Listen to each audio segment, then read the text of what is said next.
Kukamakadebona kwezokulingisa emidlalweni yethelevishini osechithe amashumi eminyaka evela emidlalweni ehlukene.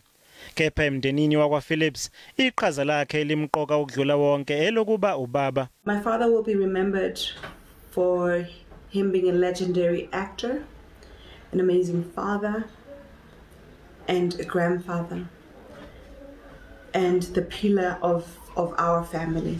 Kumngani wakhe nobebuya abe nguzakwabo lokhu kusho kuphela kobungani obudonse iminyaka engamashumi amane. This legend ailing that is Sam Phillips. Uthi wahlangana nobaba uSam Phillips ngeminyaka yama-80s ngaphambi kokuthi ayohlala eMelika. Ngo-1995 uthi wamvakashela khona eMelika nalapho bahambela indawo ezifana neDetroit kanye neLas Vegas. Uthi ubesemthatha njengomfowabo. Abasebenze naye bathi ube uthanda kakhulu umsebenzi wakhe. Ngizothanda ukuthumela amazwi enduduzo emndenini wakwaSam Phillips. Sebenzile noSam Phillips iminyaka eminingi.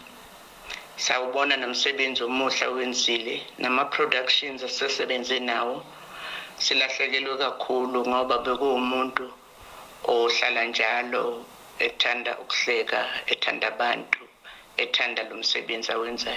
Ngithi mangidlulise amazwi enduduzo le ndoda esasisebenza naye kakhulu, eyagadla kakhulu emsebenzini wetheater nomsebenzi wamatelevision uSam Phillips. Indoda eyayiwuthanda umsebenzi wayikhuthele, iyenza imisebenzi eminingi kulomkhakha wamafilimi. Lo mlingisi obebuya abe ngumbhali kanye nomdidiyeli womculo wavula isikole lapho ebeqeqesha khona abalingisi abasafufusa.